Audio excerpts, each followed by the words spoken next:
Hello. कैसे हैं आप सभी? पूरा उम्मीद है और विश्वास भी है कि आप सभी स्वस्थ होंगे, मस्त होंगे, तंदुरुस्त होंगे और आप अपनी परीक्षाओं की बेहतर तैयारी जो है बेहतर ढंग से कर रहे होंगे। तो आज की क्लासेस जो है हमनी के शुरू करते हैं। शुरू करने से पहले आप सभी को जो है गुड इवनिंग। कैसे हैं आप सभी? हमें उम्मीद है कि आप सभी स्वस्थ होंगे। तो आज की इस क्लास में हम लोग पढ़ेंगे क्या? क्लास 12th के हिंदी के काव्य खंड का 8वां चैप्टर, जिस चैप्टर का नाम है उषा और जिसके राइटर हैं शमशेर बहादुर सिंह जी।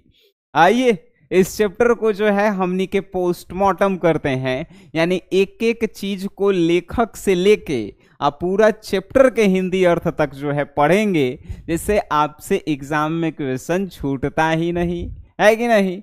तो सबसे पहले हम लोग लेखक के बारे में पढ़ेंगे। तो आप लोग तैयार हैं सर? आइए तो शुरू करते हैं। 8वां चैप्टर जिसके राइटर हैं शमशेर बहादुर सिंह जी। ठीक है, आपसे प्रश्न पूछेगा, बताइए शमशेर बहादुर सिंह जी जो हैं किस चैप्टर के राइटर हैं? तो उषा चैप्टर के। फिर आपसे पूछा इनका जन्म जो है कब हुआ? शमशेर बहादुर सिंह जी का जन्म कब हुआ? 13 जनवरी 1911 को जो है इनका जन्म होता है। अच्छा, कहाँ पे जन्म होता है?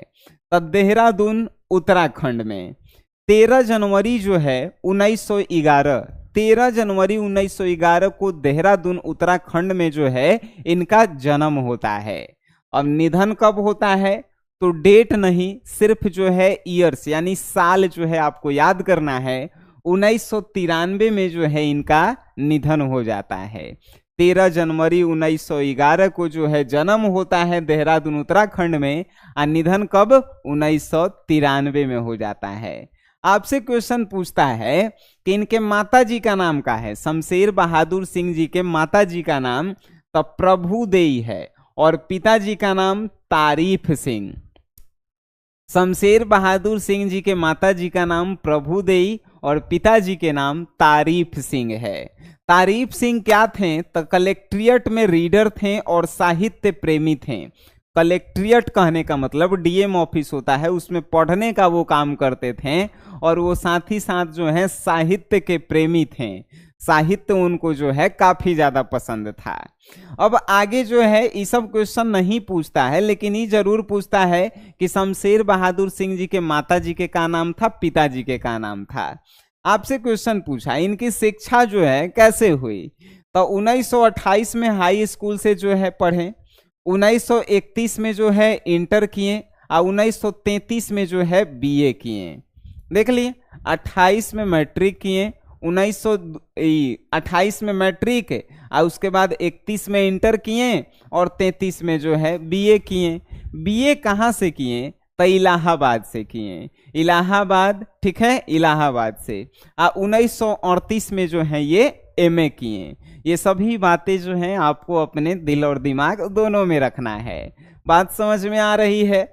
क्वेश्चन पूछेगा कि जो है एमए किए थे तकाची से किए थे, तो पहले जो है अंग्रेजी जो है किए, ठीक है, आगे की पढ़ाई ना चल पाई। अंग्रेजी से जो है एमए किए और उसके बाद जो है इनका सोच, जो पढ़ाई को लेकर सोच था वो नहीं चल पाया। उसके पीछे रीजन रहा कि इनकी पत्नी का जो है देहांत हो गया था। ठीक है, तो याद रखिएगा, शिक्षा 1928 में मैट्रिक, 1931 में इंटर, 1933 में बीए और 1938 में एमए किए। ठीक है, इनकी पारिवारिक जीवन का रही तो 1929 में धर्म देवी से इनका विवाह हुआ। आपसे पूछे कि शमशेर बहादुर सिंह जी के पत्नी का नाम है? तो धर्म देवी। और पिता के का नाम है? तो तारीफ सिंह। माता के का नाम है? प्रभुदेई। याद रखिएगा। तो पारिवारिक जीवन जो है तो 1929 में विवाह हुआ था धर्म देवी से, यानी पत्नी है, और 1933 में जो है इनकी जो है मृत्यु हो गई, यानी 4 साल बाद ही पत्नी का जो है देहांत हो गया 1933 में। ठीक है, फिर जो है परिवार का विहीन अनिश्चित जीवन, बिना परिवार के जो है ये अपना जीवन जीने लगे। धर्म देवी से विवाह हुआ 1929 में, 33 में जो है देहांत हो गया, जिसके कारण ये बिना परिवार के ही जो है अपना जीवन गुजारे। इन लेखकों में जो है आपको याद का रखना होता है किसी भी चैप्टर का, आप जो है सबसे पहले चैप्टर और राइटर के नाम याद रखा कीजिए, फिर उसके बाद जन्म, निधन और जन्म स्थान और माता पिता, ये जो है इंपॉर्टेंट चीजें हैं। उसके बाद ये देखिए नीचे नोट लिखल है रेड कलर में, इसका मतलब आपको समझ में आता है।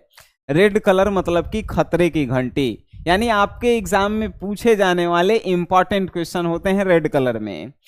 कवियों के कवि किन्हें कहा जाता है? तो शमशेर बहादुर सिंह जी को कहा जाता है।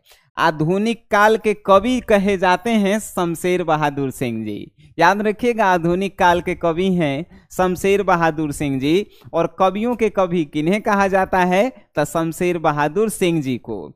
इस चैप्टर के अगर आप लेखक परिचय के नोट्स चाहते हैं, ऑब्जेक्टिव के नोट्स चाहते हैं, सब्जेक्टिव के नोट्स चाहते हैं, या इसका हिंदी अर्थ चाहते हैं, टेस्ट सीरीज चाहते हैं, क्वेश्चन बैंक सॉल्यूशन चाहते हैं, मॉडल पेपर सॉल्यूशन चाहते हैं, गेस्ट क्वेश्चन चाहते हैं, आपको करना क्या होता है, प्ले स्टोर से SGS क्लासेस एप्लीकेशन को आपको डाउनलोड करना होता है और इस पे हिंदी इंग्लिश का कोर्स आपको खरीदना होता है। बस आपका हिंदी इंग्लिश में 200 नंबर के गारंटी ये ऐप जो है आपको देता है। इतना सारा एगो चैप्टर से रिलेटेड आपको जो है टॉपिक दिया जाएगा कि आपको लगेगा कि एकरा से बाहर आएगा आखिर कहाँ से, समझें। चलिए इतना कंप्लीट हो गया, चलिए वेरी गुड। नेक्स्ट जो है आगे क्वेश्चन है वृत्ति। वृत्ति से जो है क्वेश्चन नहीं पूछता है, लेकिन जानकारी आपको लेना है तो लीजिए। रूपाभ, कहानी, माया, नया साहित्य, नया पथ एवं मनोहर कहानियों के संपादन कार्य से जुड़े थे। उर्दू हिंदी कोश का भी जो है इन्होंने संपादन किया है। वृत्ति का मतलब जो है कहाँ कहाँ कार्य किए हैं, कैसे कार्य किए हैं, ठीक है। तो ये सभी जो कहानियां लिखी गई, इन सभी कहानियों में जो है ये जुड़े हुए थे, यानी लिखने में जो है सहयोग किए थे। उर्दू और हिंदी कोश का भी संपादन किए हैं। उर्दू और हिंदी कोश कहने का मतलब जैसे कि आप डिक्शनरी देखे होंगे इंग्लिश के, वैसे ही उर्दू और हिंदी के कोश में भी जो है इन्होंने काम किया है। 1981 से 85 तक प्रेमचंद्र सृजन पीठ विश्वविद्यालय उज्जैन के जो है अध्यक्ष रहे। रेड कलर में लिखल है, यानी कि आपसे एग्जाम में क्वेश्चन पूछेगा। आपसे पूछा प्रश्न कि कौन से विश्वविद्यालय के जो है अध्यक्ष रहे हैं, कौन? शमशेर बहादुर सिंह जी। तो आपको याद रखना है प्रेमचंद्र सृजन पीठ विक्रम विश्वविद्यालय, यहाँ के जो है अध्यक्ष बनाए गए थे शमशेर बहादुर सिंह जी। मालूम तो हो गया होगा। चलिए नेक्स्ट हमने क्या आते हैं। यात्रा 1978 में सोवियत रूस की इन्होंने यात्रा किया। रेड कलर दर्शा रहा है। आपसे क्वेश्चन पूछेगा कौन से कवि जो हैं सोवियत रूस की यात्रा पे गए थे? शमशेर बहादुर सिंह जी। कब गए थे? 1978 में गए थे, ठीक है। चलिए कृतियां इनकी पूछेंगे तो कृतियां बहुत सारी हैं, लेकिन आपको याद कौन कौन रखना है तो रेड कलर वाले जो हैं आपको याद रखने हैं, लेकिन एक बार हम लोग रिपीट करेंगे। दूसरा सप्तक के राइटर कौन है? शमशेर बहादुर सिंह जी। कुछ कविताएं के राइटर कौन है? शमशेर बहादुर सिंह जी। कुछ और कविताएं के राइटर कौन है? शमशेर बहादुर सिंह ही हैं। चुका भी नहीं हूं मैं, शमशेर बहादुर सिंह ही इसको लिखे हैं। इतने पास अपने, इसके भी राइटर शमशेर बहादुर सिंह ही हैं। उदीनता, बात बोलेगी, काल तुझसे होर है मेरी, टूटी हुई बिखरी हुई कहीं बहुत दूर से सुन रहा हूं, सुकून की तलाश, प्रतिनिधि कविताएं, ये सभी जो हैं किनके द्वारा लिखा गया है? इनके द्वारा, यानी शमशेर बहादुर सिंह जी के द्वारा ही। देखिए दूसरा सप्तक, इतने पास अपने, कुछ और कविताएं और टूटी हुई बिखरी हुई बहुत दूर से सुन रहा हूं। ये 4-5 को जो है आपको याद रखना है, बाकी कुछ नहीं आपको याद रखना है इनके, ठीक है। चलिए ये सब का है, कुछ और कविताएं, कुछ कविताएं, दूसरा सप्तक, ये सब शमशेर बहादुर सिंह जी लिखे हैं। याद का करे वाला है कि नहीं? राइटर से रिलेटेड एकरा से बाहर पूछिए नहीं सकता है प्रश्न। याद रखिएगा जितना आज हमनी के राइटर के बारे में पढ़े।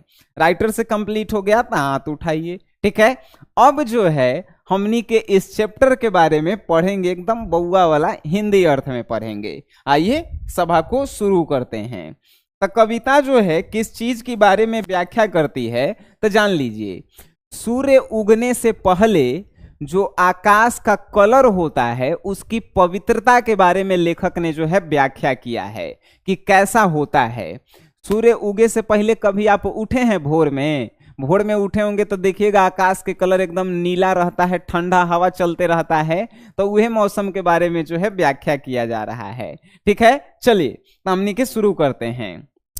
कह रहा है, प्रातः नभ था बहुत नीला शंख जैसे भोर का नभ। कवि कह रहे हैं कि सूर्य उगने से पहले का जो आकाश का कलर था, प्रातः नभ यानी आकाश का कलर था, वो बहुत नीला था। नीला कहने का मतलब देखें, स्विमिंग पूल का पानी देखिएगा नीला नजर आता है, तो वैसने कलर था। तब प्रातः नभ यानी कि सूर्य उगने से पहले का जो आकाश का कलर था बहुत नीला था। शंख जैसे भोर का नभ, शंख जैसे भोर का नभ कहने का मतलब जो पूजा पाठ में शंख पंडित जी बजाते हैं, उस शंख जो है कितना पवित्र रहता है, उसी तरह भोर का जो नभ होता है, भोर का जो आकाश होता है, वो शंख के जैसा पवित्र होता है। लेखक यहाँ पे कहना चाहता है, क्या कहा लेखक?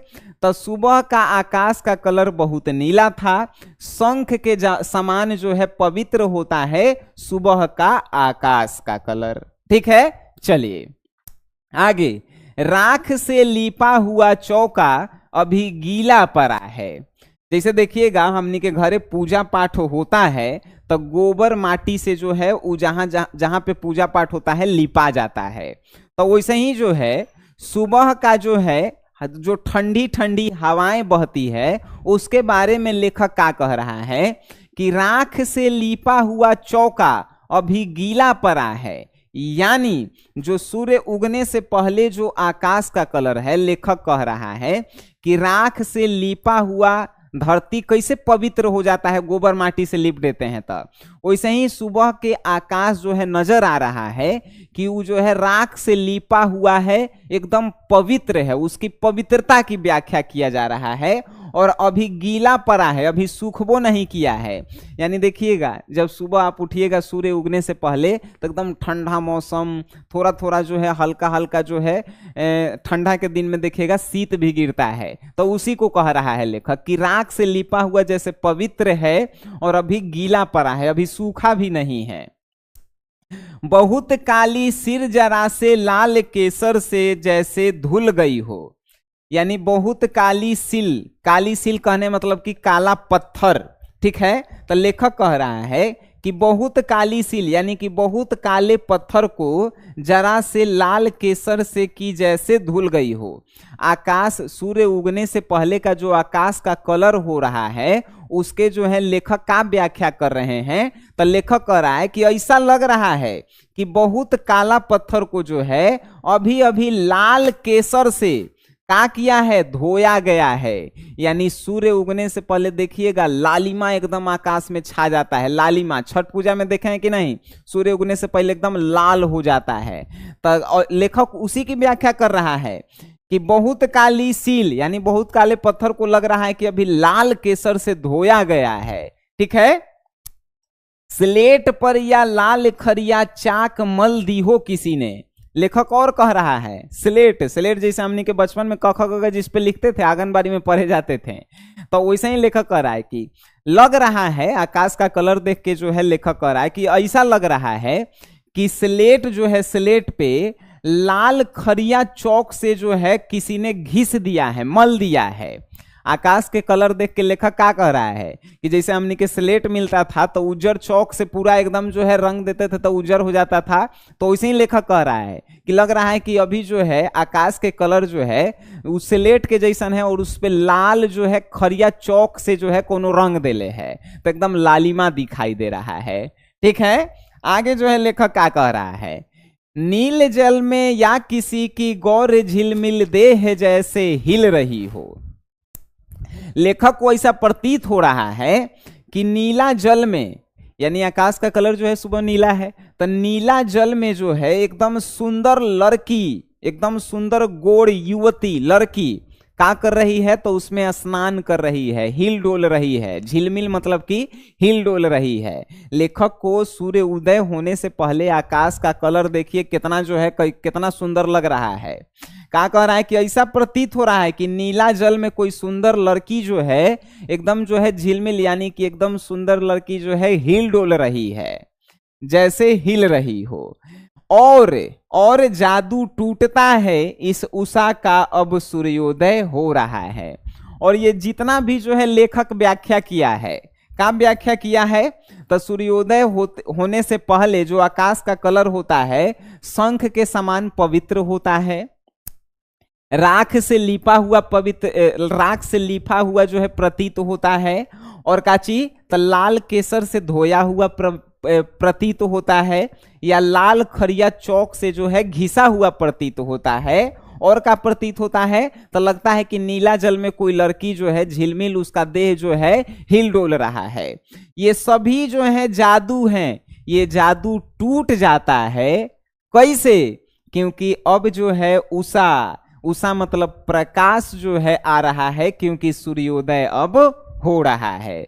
जब सूर्योदय हो जाता है, सूर्य भगवान उग जाते हैं, तो ये जितना भी कवि कल्पना कैले था कि जो है शंख के समान पवित्र है, राख से लिपा हुआ है, केसर से धोया गया है, ये सब जादू जो है टूट जाता है। ठीक है, तो यही जो है इसका भावार्थ था। अगर इस भावार्थ के जो है आप हिंदी अर्थ जो है आप हमारे हाथ यानी हैंड रिटेन नोट चाहते हैं तो प्ले स्टोर से SGS क्लासेस ऐप को जो है जरूर आप डाउनलोड करें। और हमें उम्मीद है कि ये क्लास जो है आपको पूरा के पूरा जो है दिमाग में फिट हो गया होगा। तनी सा भी कहीं दिक्कत है तो इस क्लास को आप दोबारा देख लीजिएगा, आप कभी भी नहीं भुलाइएगा। कल के क्लास में हम लोग इसका ऑब्जेक्टिव करेंगे, उसके बाद सब्जेक्टिव करेंगे, ऐसा ही कंप्लीट हो जाएगा। आप एक बार नोट्स भी देख लीजिए। ठीक है, चलिए तो आज की सभा हमनी के खत्म करते हैं। सबका जो है क्लियर है, एकदम क्लियर है। मिलते हैं हमनी के नेक्स्ट क्लास में, तब तक के लिए टाटा बाय बाय, धन्यवाद, शुभ रात्रि।